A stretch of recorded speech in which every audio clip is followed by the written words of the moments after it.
Assalamualaikum warahmatullahi wabarakatuh. Alhamdulillahirabbil alamin wassalatu wassalamu ala nabiyyina Muhammadin wa ala alihi wa ashabihi ajmain amma ba'du. Kaum muslimin, para pemirsa dimanapun Anda berada, kembali berjumpa bersama kami dalam kajian serial Akhir Zaman atau serial Perjalanan Akhirat maksud kami. Dan insyaallah pada pertemuan kali ini adalah pertemuan kedua setelah transisi dari serial kita. Dan insya Allah pada topik kali ini kita akan membahas satu topik baru bertemakan ditiupnya sangkakala kiamat. Ini materi serem banget sih. Tapi bukan berarti kita harus menghindari materi ini. Karena materi ini bisa jadi akan menjadi sebuah pembelajaran yang sangat berarti untuk kami pribadi dan juga kaum muslimin dimanapun Anda berada. Bersama saya Supriyadi Al-Khazi dan juga pemateri kita sapa dulu Ustadznya, Ustadz Haryanto BSHMH. Assalamualaikum Ustadz. Waalaikumsalam warahmatullahi wabarakatuh. Bagaimana kabarnya hari ini Ustadz? Alhamdulillah, ini dingin, hujan di sini ya. Cuacanya mendukung untuk ngopi-ngopi, Ya, makan gorengan. mendukung sambil duduk di depan layar kaca sambil mendengarkan kajian ya. Jadi makanannya masuk, cemilannya juga masuk. Oke, topik kita sekarang dengan judul ditiupnya sangkakala kiamat. Jelas ini menjadi pertemuan kedua yang mengawali kita tentang perjalanan menuju akhirat yang kita semua bakal merasakan. Cuman ada satu perhatian yang ingin saya sampaikan di awal Ustaz, dan kita sebaiknya bahas ini dulu. Banyak mungkin di antara orang-orang yang kayak meragukan bagaimana bisa alam yang sebegitu luas dan tertata ini kemudian dihancurkan gitu. Mungkin bisa kita awali dengan bagaimana Islam menceritakan dan menegaskan tentang itu, bahwa semua yang ada di dunia ini semuanya bakal dihancurkan oleh Allah Subhanahu wa taala. Tafadhol Ustaz. Bismillahirrahmanirrahim. Alhamdulillah salatu wassalamu ala Rasulillah wa ala alihi washabbihi wa la haula wa la quwwata illa billah. Amma ba'd. Kaum muslimin rahimakumullah, bahwasanya salah satu keyakinan yang tidak boleh hilang pada diri seorang mukmin adalah keyakinan akan berakhirnya kehidupan dunia ini. Meskipun kalau kita lihat secara global ya manusia bermacam-macam ya. Tetap kita tidak bisa memaksakan, ada saja di antara manusia yang tidak percaya. Mereka menganggap kehidupan dunia itu hanya sebuah rotasi saja. Atau bahkan sebagian keyakinan ada yang mengistilahkan dengan istilah adanya reinkarnasi gitu ya. Kalau sudah mati akan hidup kembali tetapi dengan bentuk yang lain gitu ya. Tapi bagi seorang mukmin, keyakinan yang harus diyakini bahwasanya kehidupan dunia dan alam semesta yang kita lihat dan kita saksikan saat ini, bumi yang kita pijak, kemudian langit yang ada di atas kita, dan bulan dan bintang yang beredar setiap hari, semua itu akan ada batasnya. Batas di mana Allah SWT akan menghancurkan seluruh alam semesta. Dan ini sudah ditegaskan oleh Allah SWT di beberapa ayat. Di antaranya adalah firman Allah SWT dalam surat Ar-Rahman ayat 26, kullu man 'alaiha fan, dan semua yang ada di bumi itu akan binasa.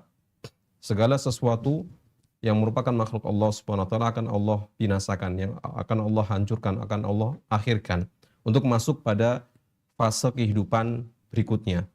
Kemudian dalam ayat yang lain juga menegaskan bahwasanya Allah Subhanahu wa taala berfirman, kullu syai'in halikun illa wajhah. Segala sesuatu itu pasti akan binasa kecuali hanya Allah Subhanahu wa taala.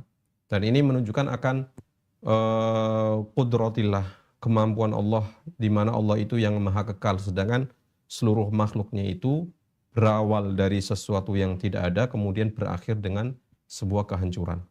Kalau semuanya adalah sesuatu yang kekal, maka tidak akan ada bedanya antara Allah dan makhluknya. Inilah yang nanti membedakan antara Allah dan makhluk-makhluknya, di mana makhluk itu ada masa kadaluarsanya, masa di mana mereka harus digantikan dengan kehidupan yang baru, sedangkan kekekalan itu hanya milik Allah Subhanahu wa taala. Oke, artinya kita benar-benar dihadapkan dengan fakta apa yang kita nikmati sekarang, selezat apapun hidup kita saat ini, semua itu bakal berakhir. Dan ini penegasan untuk orang-orang yang merasa bahwa hidup kan yang penting menikmati. Hidup cuma sekali, jangan disia-siakan. Nah, ini prinsip hidup yang kalau arahnya ke dunia itu sebaiknya jangan dipegang ya. Kecuali kalau kita arahkan ke akhirat ya. Hidup cuma satu kali, jangan disia-siakan dan tidak memperbanyak amal seperti itu. Cuman kan pertanyaannya gini Ustaz. Dari semua yang sudah kita lewati pembahasannya kemarin, detail goalnya dan kapan terjadi yang akan kita bahas ini Bisakah syariat menjelaskan secara sederhana Mm-mm. kapan kehancuran itu sebenarnya terjadi, Ustaz?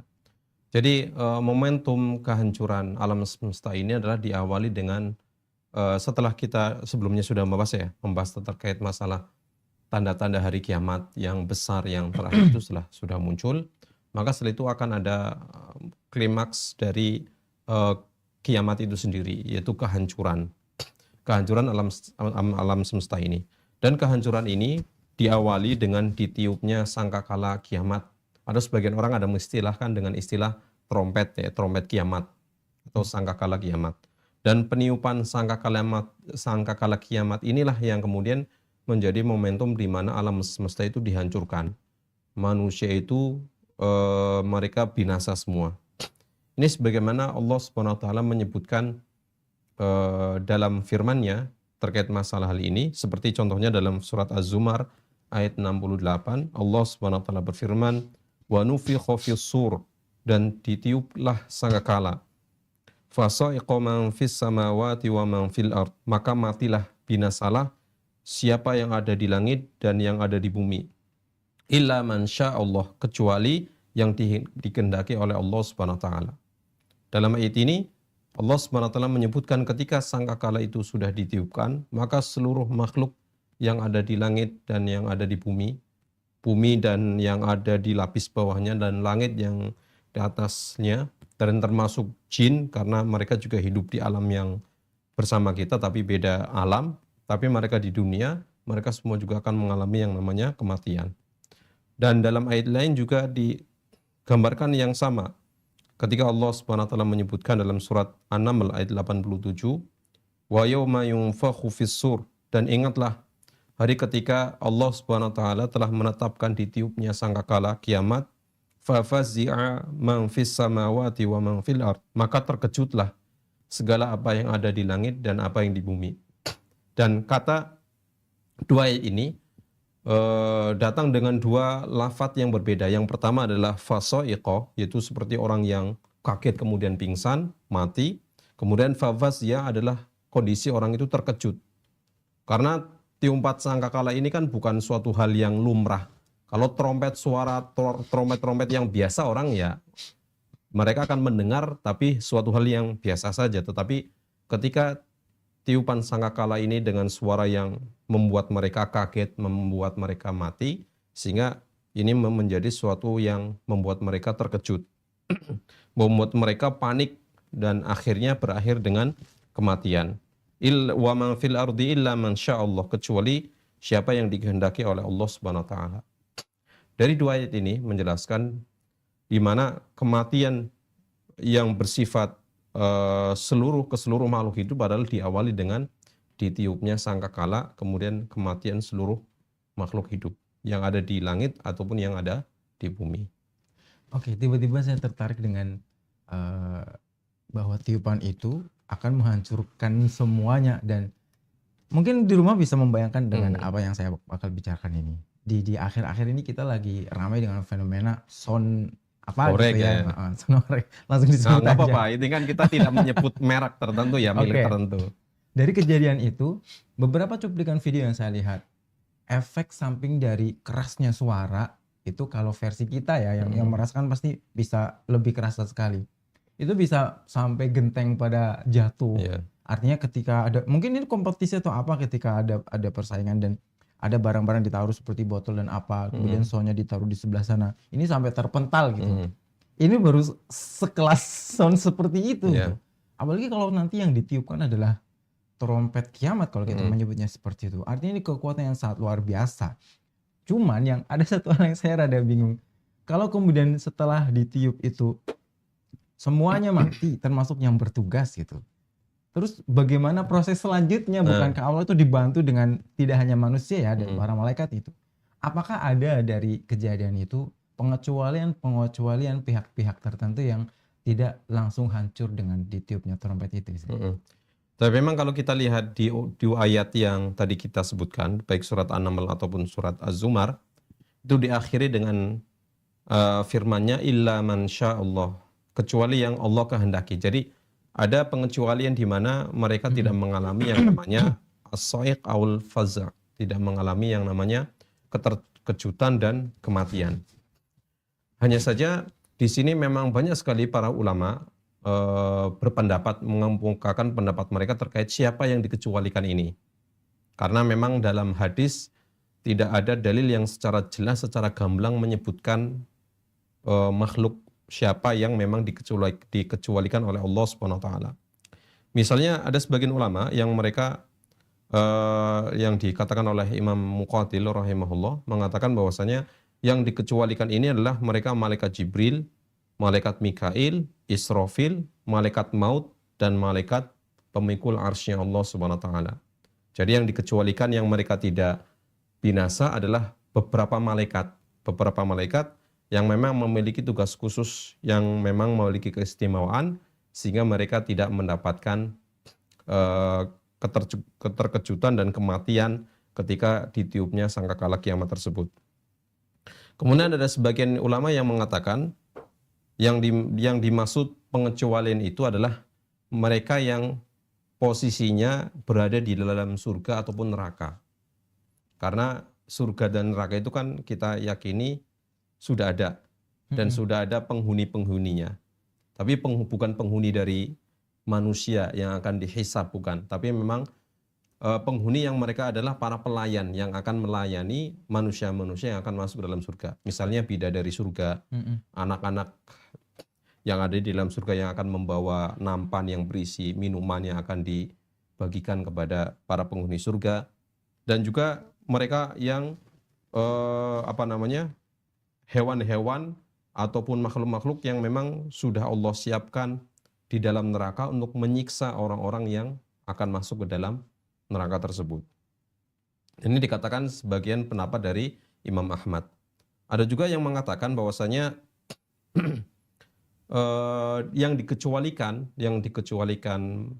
tidak mengalami keterkejutan dan kematian ketika ditiupkan sangkakala kiamat. Sebagian ulama mengatakan mereka adalah para syuhada. Karena dikatakan dalam sebuah ayat bahwasanya para syuhada ini adalah mereka tidak mati, bal ahya inda rabbihim yurzaqun. Bahkan mereka itu adalah hidup di sisi Tuhannya, mereka mendapatkan rizki dari Allah. Karena posisi mereka sudah berupa arwah yang gantung di burung, yang burung ini keliling-keliling terbang di bawah pohon surga, kemudian kadang mencelok di bawah arsy-Nya Allah, sehingga ini diantara makhluk-makhluk yang dikecualikan ketika terjadi ditiupnya sangkakala, mereka tidak termasuk yang meninggal. Kemudian ada lagi yang berpendapat bahwasanya yang dikecualikan oleh Allah Subhanahu wa taala sehingga mereka tidak mendapatkan kematian ketika ditiupkan sangkakala adalah Nabi Musa alaihissalam. Ini berdasarkan hadis fima ma'ana yang menyebutkan bahwasanya ketika Rasulullah SAW itu bangun setelah ditiupkan sangkakala, kemudian beliau bangun dari kematiannya. Ketika bangun dan beliau melihat ternyata Nabi Musa itu sudah ada. Kemudian Rasulullah mengatakan, nggak tahu apakah Nabi Musa ini termasuk yang bangkit sebelumku atau memang bukan termasuk yang mati. Karena Nabi Musa kan dulu pernah ketika masa hidupnya itu pernah minta melihat langsung kepada Allah. Melihat langsung pada Allah di Gunung Tursina, tapi kemudian Allah mengatakan lantaroni, engkau tidak bisa melihatku. Tapi kemudian Nabi Musa pengen melihat, akhirnya supaya melihat sebuah gunung, kalau gunung itu masih ada, maka bisa. Tapi ketika Nabi Musa melihat, tiba-tiba gunungnya meledak, Nabi Musa kaget, kemudian pingsan. Karena sudah mengalami kejadian yang seperti itu, akhirnya Nabi Musa dikatakan tidak mengalami yang namanya as-saq ataupun kematian ketika ditiup sangkakala kiamat. Tapi pendapat semuanya ini dikatakan oleh Imam Al-Qurtubi rahimahullah dalam kitab At-Tadhkirah bahwasanya pendapat yang tadi dikemukakan semua adalah kemungkinan, ihtimal, kemungkinan ini. Tapi secara pasti tidak ada dalil yang sahih dan sharih yang jelas dan gamblang menyebutkan secara detail siapa di antara mereka yang akan dibangkitkan, di antara mereka yang dikecualikan. Tapi Allah menyebutkan adanya sebagian makhluk yang dikecualikan. Tapi yang penting bukan kita kayaknya. Insya Allah Itu tidak bisa apa namanya, itu tidak mempengaruhi ya, karena dalam hal ini kan kita sedang mempelajari di mana kita supaya kita bisa mengetahui bahwasanya ada momen di mana ketika terjadi apa namanya, eee, ditiupnya sangkakala, semua makhluk itu akan mengalami yang namanya kematian. Tapi pendapat yang lebih tepat wallahu alam bahwasanya hanya Allah yang tahu siapakah di antara mereka yang dikecualikan oleh Allah Subhanahu wa taala.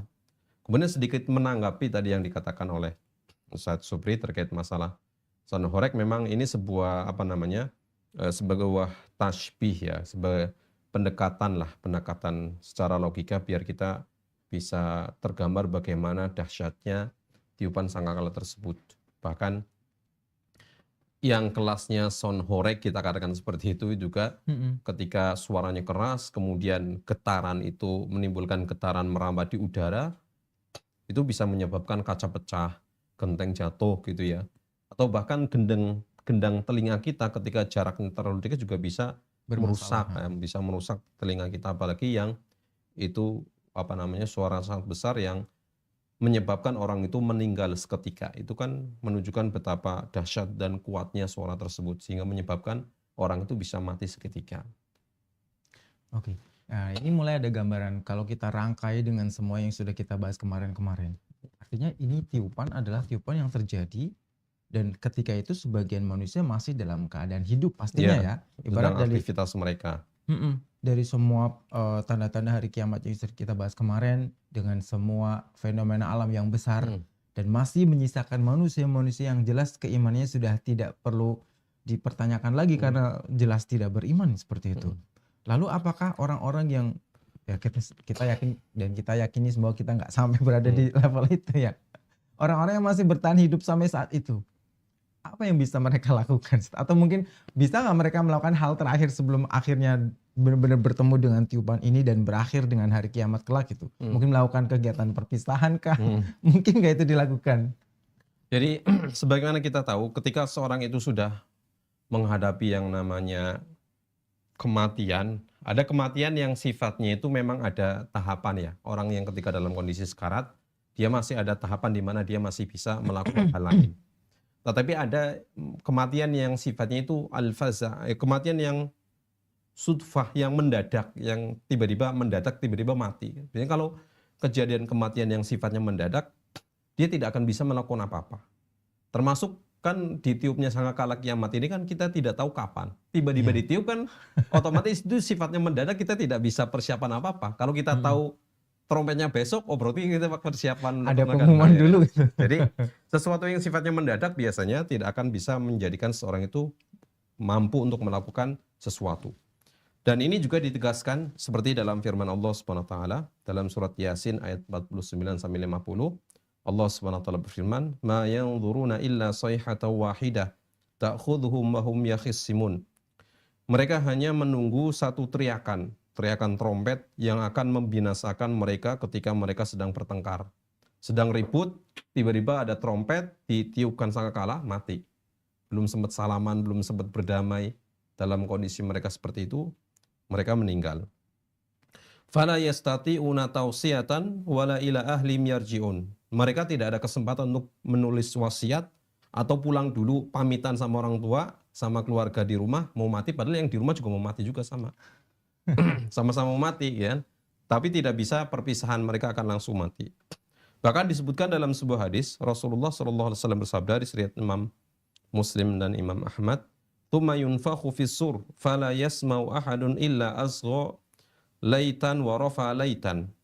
Kemudian ketika ditiup sangkakala, tidak ada seorang pun yang mendengarnya kecuali mereka akan kaget, kemudian mendengarkan, kemudian seperti orang sedang aktivitas, kemudian ada suara kan, dia akan ekspresinya itu akan kayak gini ya, mencari suaranya dari mana.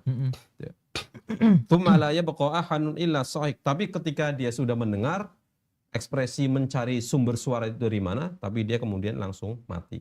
Bahkan kalau seandainya ada orang yang sedang nyendok makanan, dalam riwayat yang juga disebutkan, riwayat Imam Bukhari, ketika ada orang sudah mau nyendok, mau makan, kemudian mendengar tiupan sangkakala, dia akan mati sebelum makanan itu masuk ke dalam mulutnya.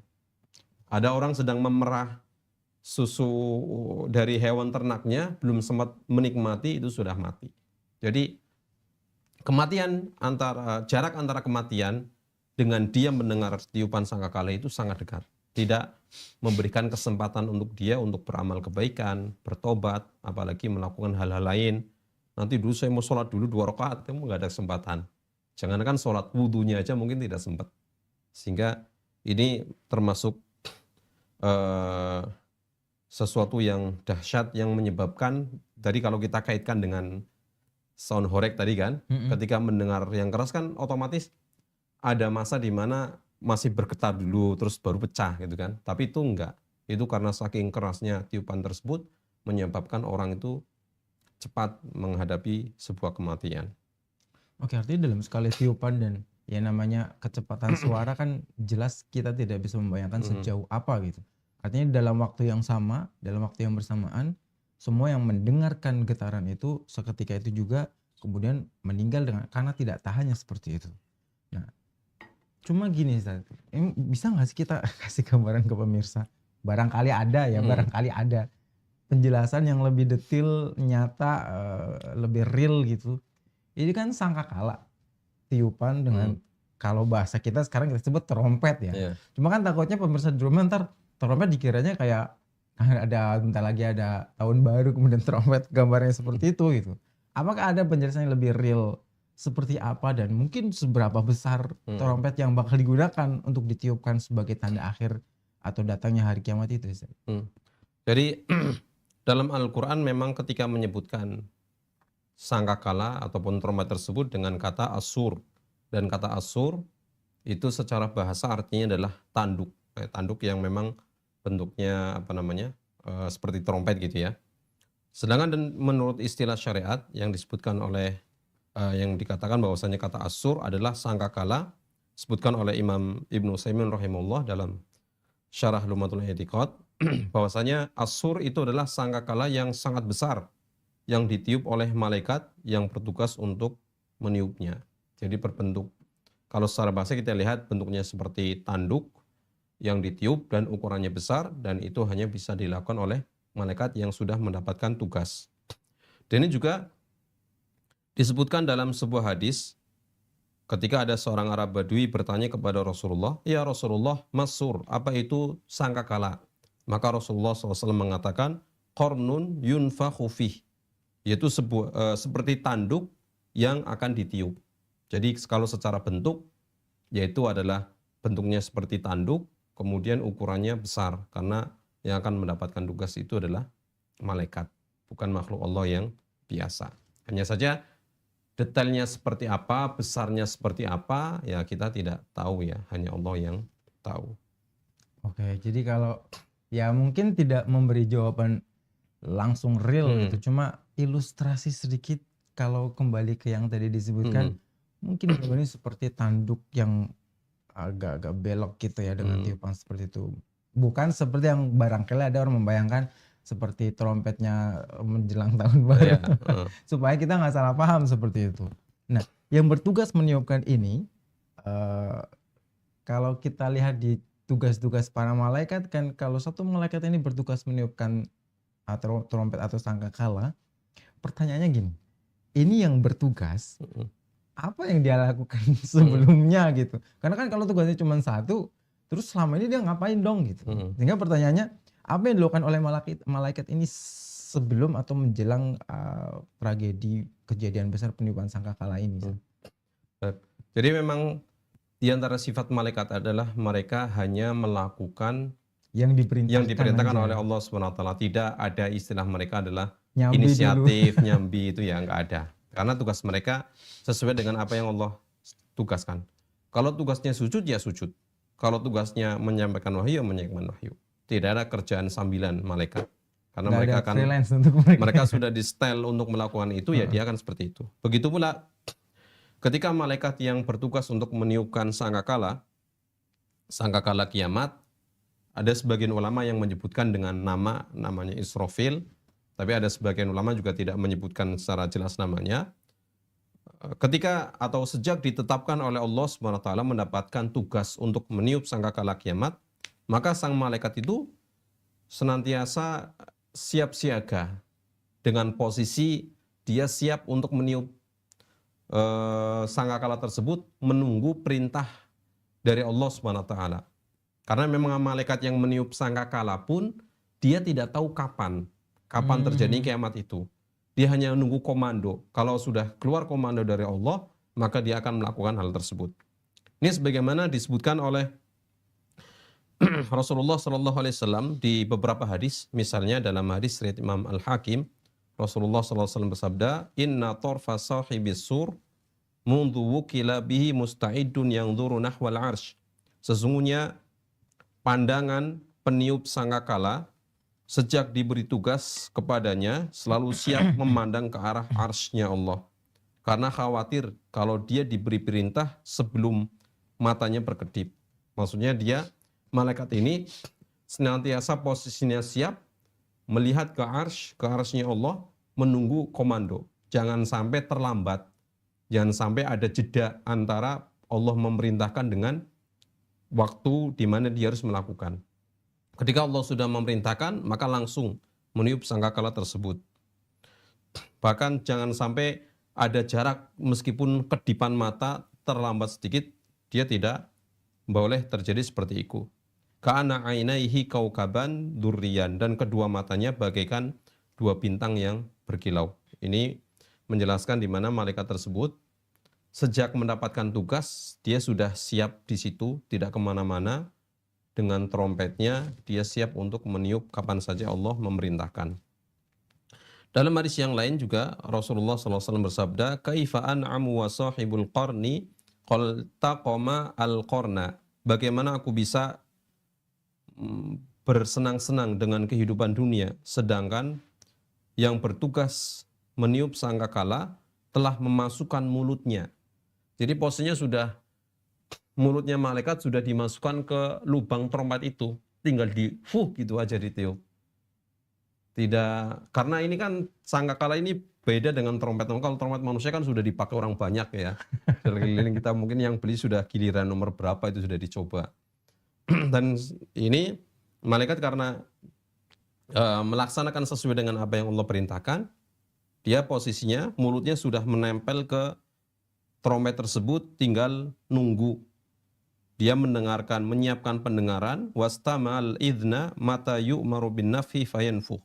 Dia memasukkan mulutnya ke dalam lubang trompet sambil pendengarannya itu disiapkan, siap mendengar kapan diperintahkan untuk meniup, dia langsung meniup tersebut. Jadi bisa kita katakan bahwasanya malaikat yang ditugaskan untuk meniup sangkakala kiamat itu dari awal ditugaskan dia sudah siap sedia. Tinggal kapan tiba deadline-nya, di kapan waktu yang ditentukan. Ketika Allah sudah merintahkan, maka dia akan melakukan tugasnya tersebut. Oke, ini ilustrasi ya.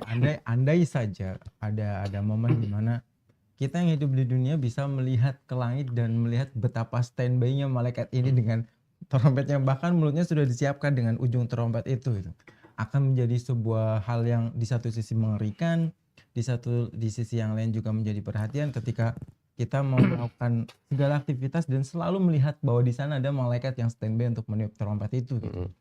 Cuman gini, Ustaz, dari tadi kita sebutkan pada waktunya nanti akan ditiupkan, jika sudah diperintahkan akan ditiupkan. Kita dari tadi nggak menyebutkan ini detail waktu peniupannya itu kapan gitu. Apakah ada riwayat yang menjelaskan yang lebih detail lagi, yang lebih rinci lagi bahwa peniupan ini akan terjadi pada mungkin hari apa, tanggal sekian, ketika sudah ada tanda ini dan itu. Ada nggak yang bisa menjelaskan sampai sedetail itu, Ustaz? Sebelum menjawab pertanyaan tadi, sedikit menanggapi sabda Nabi SAW, beliau ketika mengatakan kaifa an'ama wa sahibil qarni, bagaimana saya bisa merasakan senang hidup di dunia sedangkan peniup trompet ini sudah siap untuk meniup trompet. Ini kalau kita boleh mengilustrasikan, kalau kita berhadapan dengan seorang perampok, sudah posisi megang pistol itu sudah ditodongkan ke hadapan kita. Ya secara akal kita tidak mungkin mau guyonan apalagi posisi ngeledek itu ya enggak. Kalau kita sudah yakin kematian itu sudah di hadapan kita, kapan saja orang itu bisa melepaskan pelatuknya kemudian menembak kita, otomatis kita akan senantiasa siap segera. Berbeda dengan orang yang lalai, yang tidak memahami kondisi darurat, seperti anak kecil dalam kondisi tertentu di mana kondisinya darurat, kadang ada kebakaran. Kalau orang dewasa dia akan siap siaga, senantiasa melakukan tindakan-tindakan yang bisa segera menyelamatkan. Tapi kalau anak kecil dia tidak tahu, tidak memahami kondisi darurat, ya biasanya akan main-main saja. Terkait tadi waktu kapan ditiupnya sangkakala kiamat ini, memang yang disebutkan dalam dalil ini sifatnya masih umum, hanya menyebutkan harinya saja. Tapi kalau masalah tanggal dan tahunnya itu tidak disebutkan. Ini berdasarkan hadis riwayat Imam Muslim ketika Nabi SAW bersabda, khairu yaumin tala'at alaihi syamsu yaumul jum'ah. Sebaik-baik hari yang mana matahari terbit adalah hari Jumat, karena fihi khuliqa Adam wa fihi udkhilal jannah, karena pada hari Jumat itu Nabi Adam diciptakan, Nabi Adam dimasukkan ke dalam surga, wa fihi ukhrija minha, dan pada hari itu pula Nabi Adam dikeluarkan. Itu kan kejadiannya sore setelah asar pada hari Jumat. Nabi Adam diciptakan, kemudian masuk surga, sebentar kemudian dikeluarkan pada hari itu juga. Wala taqumus sa'ah, kemudian ini beliau menegaskan dengan mengatakan wala taqumus sa'ah illa fi yaumil jum'ah, dan hari kiamat itu tidak terjadi kecuali pada hari Jumat. Kalau kita bertanya kapan harinya, ya kita bisa jawab hari Jumat. Jumat kapan? Ya Jumat, cari. Kita tunggu saja kalau mau nunggu. Kalau kita sih tidak mau nunggu, ya jangan nunggu. Tapi secara detail terkait masalah tanggal dan sebagainya memang tidak disebutkan secara pasti, secara tegas. Hanya yang sifatnya umum saja. Tetapi rentetannya itu kan kalau bagi pemirsa yang baru melihat kajian kita bisa nanti menengok di yang sebelum-sebelumnya kan itu ada urutan-urutan tanda-tanda. Tinggal nanti dicek aja zaman sekarang itu sudah masuk tanda yang mana nih. Nah, tinggal tunggu aja nanti sampai pada akhirnya kalau sudah keluar Dajjal, oh berarti tambah dekat. Keluar turunnya Nabi Isa, maka nanti akan dekat hari di mana ketemu Jumat, di situ dihitupnya sangkakala kiamat. Wallahu a'lam. Oke, jadi clue yang paling kerasa dan kita tidak bisa menebak lebih jauh dari itu karena ya sebagai sisi positifnya memang buat persiapan dan selalu standby dengan amal kita bahwa hari Jumat ternyata hari yang memiliki makna lebih dari yang kita bayangkan gitu. Buat laki-laki ini bukan soal cuma sekedar sholat Jumat doang. Artinya ketika kita berangkat sholat Jumat, kita sebenarnya sedang diingatkan oh nanti hari kiamat tiupan sangkakala itu kemungkinan besar terjadi pada hari Jumat seperti itu. Cuman gini, bisa nggak lebih detail lagi Ustaz, yang sedikit lebih detail lagi bahwa tiupan ini bagaimana malaikat melakukannya?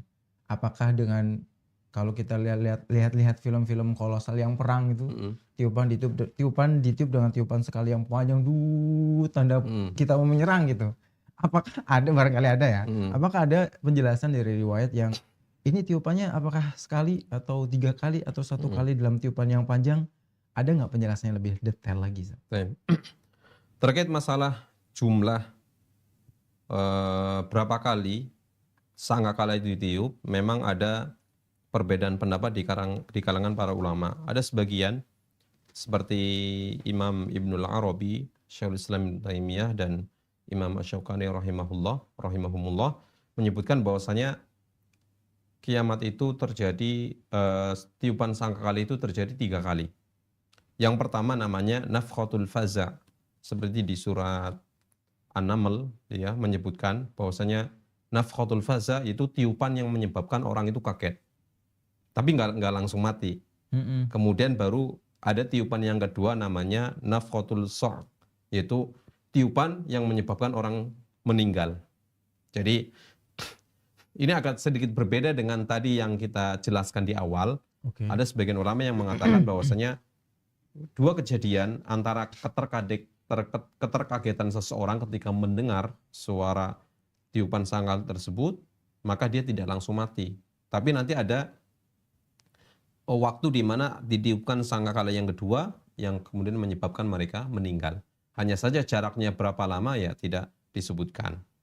Baru kemudian yang ketiga yang namanya nafkhatul ba'si, yaitu ditiupkan sangkakala setelah semua makhluk Allah itu meninggal, hancur, mati, kemudian baru ditiup sangkakala yang ketiga, menurut pendapat ulama yang kelompok pertama ini, yang menyebabkan seluruh makhluk itu bangkit dari kematiannya, termasuk yang ada di dalam kubur mereka. Kemudian ada sebagian ulama yang berpendapat bahwasanya tiupan itu hanya terjadi 2 kali. Perbedaannya, mereka mengatakan tiupan pertama itu menggabungkan antara tiupan yang pertama dan kedua di kelompok yang pertama tadi. Bahwasanya nafkhatul faza dan nafkhatus sa'q, yaitu tiupan yang menyebabkan orang kaget kemudian mati, itu satu kejadian.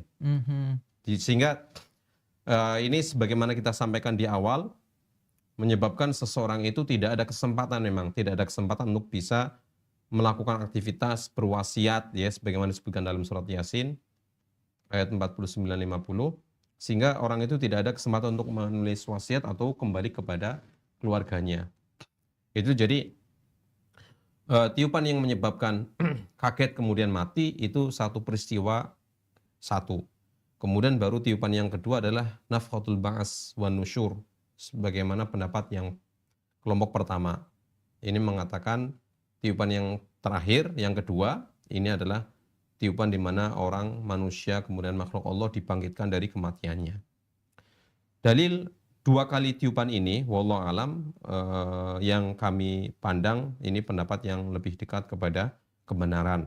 Karena seperti berdasarkan dalil-dalil yang mendukung hal ini adalah misalnya firman Allah Subhanahu wa taala dalam surat An-Nazi'at, yauma tarjufur rajifah tatba'uhar radifah. Sesungguhnya kalian akan dibangkitkan pada hari ketika tiupan pertama menggoncang alam semesta sehingga hancur, kemudian tiupan pertama ini akan diikuti dengan tiupan yang kedua dan tidak ada tiupan yang ketiga. Jadi Imam Ibnu Katsir rahimahullah mengatakan, Ibnu Abbas radhiyallahu ta'ala anhuma mengatakan, huma an-nafkhatan al-ula wasaniyah. 2 tiupan ini adalah tiupan yang pertama dan kedua. Dan ini juga pendapat yang dipilih oleh Imam Mujahid, Imam Al-Hasan Al-Basri, Imam Qatadah, dan yang lainnya. Kemudian disebutkan dalam hadis yang lain, hadis riwayat Imam Bukhari, Rasulullah sallallahu alaihi wasallam bersabda, ma baina an-nafkhataini arba'un. Jarak antara 2 tiupan pertama dan kedua adalah 40. Jadi di sini Rasulullah sallallahu alaihi wasallam mengatakan tiupan itu hanya terjadi kedua. Tidak menjelaskan kalau seandainya tiupan itu ada 3, harusnya menjelaskan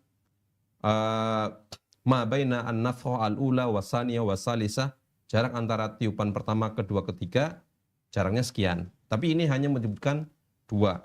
Jadi karena tiupan itu terjadi hanya 2 kali saja. Kemudian hadis yang ketiga adalah hadis riwayat Imam Muslim yang menyebutkan tsumma yunfakhu fis-sur, kemudian ditiuplah sangkakala. Fala yasma'u ahadun illa azghalaita wa rafalaita. Tidaklah seorang pun yang mendengarnya kecuali mereka memasang pendengaran kemudian menjulurkan lehernya mencari sumber suara tersebut. Wa awwalu man yasma'uhu rajulun yalutu haudha ibilih. Beliau mengatakan orang yang pertama kali mendengar adalah seorang yang sedang memperbaiki telaga untuk untanya, memperbaiki telaga tempat biasa untuk minum hewan ternaknya, sedang diperbaiki, kemudian fayas'aq, kemudian dia mati. Fayas'aqun nas, kemudian manusia yang lain juga mati.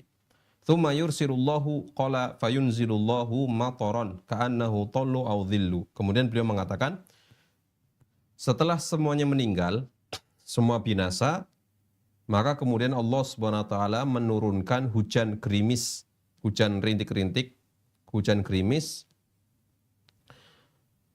sehingga kemudian menumbuhkan jasad-jasad manusia. Tsumma yunfakhu fihi ukhra, kemudian baru tiupan yang kedua. Fa idzahum qiyamu yanzurun, kemudian ditiuplah sangkakala yang kedua, maka tiba-tiba mereka berdiri menunggu diputuskannya amalan mereka masing-masing. Dalam hadis sahih ini menyebutkan bahwasanya Rasulullah menjelaskan secara jelas bahwasanya peniupan itu terjadi hanya 2 kali.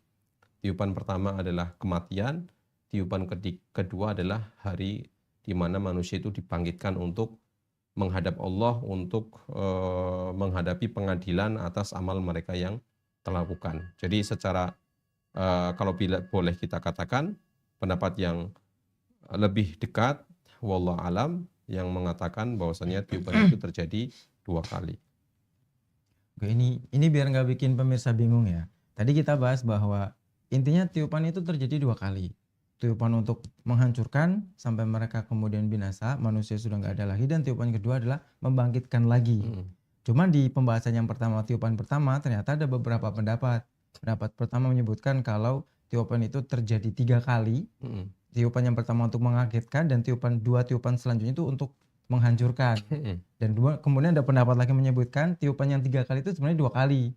Satu untuk mengagetkan, satu untuk menghancurkan, gitu Ustaz ya. Ya, jadi yang pendapat perbedaannya itu adalah di tiupan yang pertama. Kalau yang kedua, yang terakhir, itu semuanya sepakat ada tiupan di mana manusia itu dibangkitkan. Oh, yang Tapi terakhir. yang perbedaan Oke. itu adalah di awal. Apakah ada fase di mana orang kaget dulu terus mati, Oh, oke.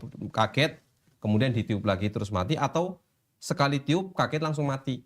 Gitu ya. Kalau kaget langsung mati, tidak ada jarak antara di mana orang itu mendengar kemudian langsung mati, ya otomatis tiupannya cukup sekali, tidak perlu 2 kali. Tapi kalau butuh ada jarak di mana orang itu kaget dulu, baru setelah itu mati, ya berarti itu ada 2 tiupan. Tapi kalau secara zahir, yang kalau kita melihat dalil yang kita bahas di awal itu kan menunjukkan di mana orang itu tidak ada kesempatan untuk untuk bisa melakukan aktivitas lain, karena ketika mendengar mereka kaget kemudian langsung meninggal. Dan di tiupan yang pertama itu setelah dia hancur ada fase hening dulu ya. Ya. Ada bahkan disebutkan ada kayak semacam hujan gerimis atau sejenis yang menjadikan setelah mereka semua manusia dan makhluk hidup dimatikan, ada fenomena alam terjadi untuk mungkin masa transisi dengan tiupan yang selanjutnya. Cuma pertanyaannya gini, ini jadi bertanya lagi nih. Dari tiupan pertama, tiupan kedua, ini masih hitungan waktu dunia ya, bukan hitungan waktu akhirat kan masih hidup di dunia gitu. Berapa jeda waktunya dari tiupan yang pertama ditambahkan dengan fenomena seperti hujan gerimis dan sejenisnya sampai kemudian dibangkitkanlah lagi di tiupan yang kedua. Berapa lama jaraknya itu? Kalau kita lihat tadi di antara dalil yang menguatkan pendapat yang kedua bahwasanya tiupan sangkakala itu terjadi 2 kali. Dalil yang kedua itu mengatakan ada jarak, yaitu arba'un, 40. Dan itu juga dijelaskan secara detail oleh Nabi SAW ketika beliau mengatakan ma baina nafkhataini arba'un. Jarak antara 2 tiupan sangkakala itu 40. Hanya saja kata 40 ini masih sifatnya umum. Ketika Abu Hurairah meriwayatkan hadis ini, para sahabat bertanya, "Ya Abu Hurairah, arba'una yauman?" Apakah maksudnya 40 ini 40 hari? Maka Abu Hurairah mengatakan, "Apa itu? Saya nggak tahu." Si Abu Hurairah enggan menjawab, nggak mau menjelaskan karena memang Rasulullah tidak menyebutkan waktunya. Qalu arba'una syahron. Oh, mungkin 40 bulan. Abu Hurairah juga geleng-geleng tidak mengatakan itu. Wa qalu arba'una sanah. Oh, mungkin 40 tahun. Dan Abu Hurairah juga tidak mengiyakan perkataan mereka. Ini menunjukkan jarak antara tiupan pertama dan kedua itu jaraknya 40, hanya saja waktunya apakah 40 hari, 40 bulan, 40 minggu atau 40 tahun, itu tidak disebutkan secara pasti, secara detailnya. Tapi yang jelas itu ada jarak di mana tiupan yang pertama yang menyebabkan kematian dengan tiupan kedua yang menyebabkan mereka dibangkitkan dari kematian mereka. Oke, ini kalau boleh saya bertanya dan pertanyaan tambahan Ustaz. Semoga tidak menyulitkan ya. Di tiupan pertama, artinya kita masih berada di dunia ya. Dan setelah terjadi tiupan ini, artinya dunia kan dihancurkan. Apakah itu maksudnya di tiupan kedua kita dibangkitkan dalam kondisi sudah bukan dunia lagi, atau sudah mulai pindah nih ke alam akhirat, atau sebenarnya kita masih ada di dunia, Ustaz? Apakah bisa dijelaskan hal begini?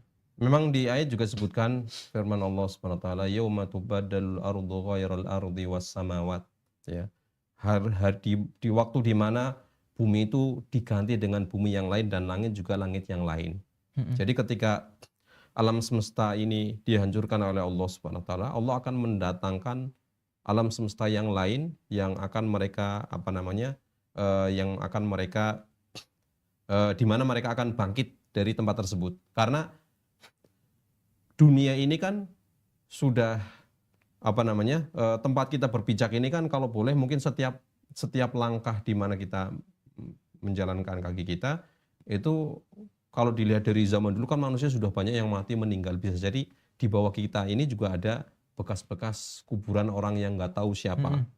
Jadi kalau kita melihat kan karena ketika dibangkitkan nanti itu kan semua orang dari awal Nabi Adam sampai manusia yang terakhir dilahirkan sebelum hari kiamat, mereka akan dibangkitkan semua. Kalau melihat kondisi bumi ini ya tidak cukup dengan kondisi di mana kalau dalam pelajaran kan kita tahu ya, bumi itu kan mayoritas itu isinya air, bukan daratan. Jadi tidak cukup, makanya Allah menghancurkan bumi ini kemudian akan mendatangkan dengan bumi yang lain. Bagaimana proses secara rincinya perubahannya ya kita nggak tahu ya. Yang penting manusia itu mati, bumi itu hancur, kemudian akan datang dengan bumi yang lain. Mereka akan berkumpul, bangkit, dikumpulkan dalam padang mahsyar, mereka semuanya dikumpulkan di satu tempat yang hanya Allah Maha tahu. Oke, dengan begini kan kita ada gambarannya bahwa tempat kita hidup di dunia ini, kemudian ada tiupan yang pertama dan hancur semuanya. Dan kemudian sesuai dengan ayat yang sudah disebutkan, kita akan bangun di dimensi yang berbeda, bukan di alam dunia yang sekarang. Bisa jadi itu adalah awal dari perjalanan akhirat kita benar-benar berada di padang mahsyar. Mungkin awalnya dari situ, Ustaz ya. Dan kita dibangkitkan dengan kondisi semua makhluk hidup, semua manusia maksudnya. Dari awal diciptakan, dari semenjak Nabi Adam sampai sekarang, dengan jumlah yang tidak terbayangkan berapa banyaknya, dibangkitkan dalam dimensi yang berbeda. Oke. Ini menarik sekali. Pembahasan yang kalau fokus ya pemirsa ya, konsentrasi penuh, maka materi ini bisa menjadi sebuah kayak nasihat yang sangat berarti buat kita untuk lebih waspada, apalagi dengan materi-materi yang lebih membuat kita sadar diri dengan semua kesalahan kita di waktu yang lalu. Baik Ustadz, mungkin sebelum kita tutup, adakah hikmah ataupun nasihat dan kalimat akhir dari materi kita sebagai kesimpulan agar pemirsa bisa lebih menikmati dan menghayati materi kita pagi hari ini? Dari materi yang kita bahas dari awal sampai akhir, kita bisa mengambil pelajaran bahwasanya dihitupnya sangkakala kiamat adalah sesuatu yang pasti dan akan terjadi. Adapun terkait waktunya kapan secara pasti tidak disebutkan, tetapi itu terjadi di hari Jumat, di mana hari terjadinya hari kiamat. Dan itu akan menyebabkan manusia semua meninggal, semua makhluk akan mati, akan binasa kecuali yang dikecualikan oleh Allah Subhanahu wa taala dan hanya Allah yang tahu. Dan kita jangan sampai kemudian capek-capek berharap termasuk di pengecualian yang tidak meninggal. Karena kalau seandainya kita tidak sampai pun umur kita terbatas, bisa jadi kita kemungkinan lebih besar ya kita akan lebih dulu meninggal sebelum terjadinya hari kiamat. Dan hari kiamat itu sebagaimana kita tahu tidak terjadi, kehancuran dunia ini tidak terjadi kecuali di saat orang-orang itu yang terjadi adalah orang-orang yang buruk saja. Maka kita harus lebih bisa mempersiapkan diri. Kalau seandainya kita tidak mengalami kematian yang mendadak ketika dihitupnya sangkakala, maka kematian mendadak, kiamat kecil yang akan dialami oleh banyak manusia juga tidak bisa luput dari kita. Maka persiapan itu perlu, tapi persiapan ini tidak perlu menunggu ditiupnya sangkakala, tapi persiapan untuk menghadapi kedatangan malaikat maut yang mana hanya Allah yang tahu kapan kita akan dipanggil oleh Allah Subhanahu wa taala. Wallahu a'lam. Oke, ini menarik bahwa kita tidak harus menunggu dengar ada kabar bakal ditiupkan sangkakala hanya karena kita harus bertaubat gitu. Artinya jangan menunggu sampai benar-benar waktu genting sebelum kita kembali kepada Allah dan meninggalkan yang buruk-buruk. Bertaubat itu benar-benar diupayakan sedini mungkin seperti itu. Baik pemirsa, itulah di antara hal yang bisa kita bahas pada pertemuan kali ini. Semoga materi-materi kita yang sudah kita bahas pada pertemuan kali ini memberikan banyak wawasan, wacana, ataupun hal yang bersifat baik buat untuk kami pribadi ataupun untuk pemirsa di rumah dimanapun Anda berada. Baik dari studio kami, Mat Imam Syafi'i Maiz Cilacap, kami pamit undur diri. Aku qouli hadza wa astaghfirullah li wa lakum. Assalamualaikum warahmatullahi wabarakatuh.